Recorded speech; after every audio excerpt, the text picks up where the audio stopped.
నాదెళ్ల మనోహర్ గారు ఈ తెనాలను అద్భుతంగా మార్చేస్తా అన్నాడు. నేను ఒకటే అడుగుతాను, నువ్వు ఏం మార్చావయా ఈ 2 సంవత్సరాల్లో?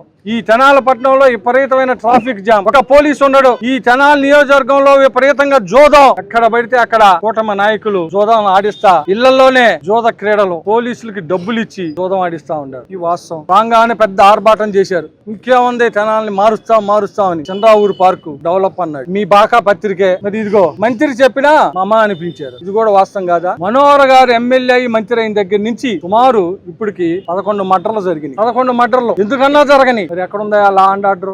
పోలీసు వ్యవస్థ లంచాల మయం, ట్రాఫిక్ కంట్రోల్ లేదు. సాయంత్రం పూట గుళ్ళుకెళ్లే ప్రజలు ట్రాఫిక్ జామ్ అయి అల్లాడిపోతా ఉండారు. పట్టించుకునేవాళ్ళు లేడు. మాకన్నా మెరుగైన పరిపాలన అన్నారుగా, మాకన్నా మెరుగైన పరిపాలన చేస్తా అన్నారు. అసలు మీ పరిపాలన కాంట్రాక్టర్ టెండర్ పని బిగించేట్లా, టెండర్లకే రావట్లా. దేనికి? ఇంకో పక్కన ఇంకొకడేమో అక్కడ సెటిల్మెంట్ చేసి ఎక్కడ ఓపసోక రోడ్ లో కూర్చొని బిల్డింగులకు డబ్బులు తీసుకుంటాడు. బిల్డింగులు పర్మిషన్ నేను చెప్పేశాను అంటాడు ఒకడు. ఏడేమో మంత్రి గారు మురికాల వాళ్ళ ఎమ్మడి తిరిగి ఆ డబ్బులు తీసుకునేది ఏం బాగా కొట్టేస్తాడు. ఇక తెనాల్లో జరుగుతుంది. ఓ మంత్రి ఒక ఎమ్మెల్సీ, వాళ్ళిద్దరు లేడు. ఆడేడో జరుగుతుంది సెటిల్మెంట్. బాబు ఇచ్చేది మీరే, తినేది మీరే, పాల్గొట్టేది మీరే. చచ్చిపోతున్నారు ఈ తెనాల్లో బిల్డర్స్, చచ్చిపోతా ఉన్నారు. ఏం కర్మ వచ్చిందో ఈ తెనాలకు అనుకుంటా ఉన్నారు. ఏం కర్మరా ఇది అనుకుంటా ఉన్నారు. ఓ ప్రజాపాలకుడు 3 అంతస్తుల మించి ఈ తెనాల్లో పర్మిషన్ తీసుకోకుండా వేయడానికి వీల్లేదంటే దానికి విరుద్ధంగా ఈ తెనాల్లో 3 నుంచి 4, 5 జరుగుతున్నాయి అంటే ఈ డబ్బులు తీసుకొని కాక ఏం తీసుకొని జరుగుతా ఉంది? ఎందుకు నీ మంత్రి కాదా? డబ్బులు ఇచ్చి ఓ పక్క బిల్డర్ కట్టుకున్నాడు, లంచం ఇచ్చాడు, ఇంకో పక్క మళ్ళీ నువ్వు వచ్చి పాల్గొడతా ఉండవు. ఏంది?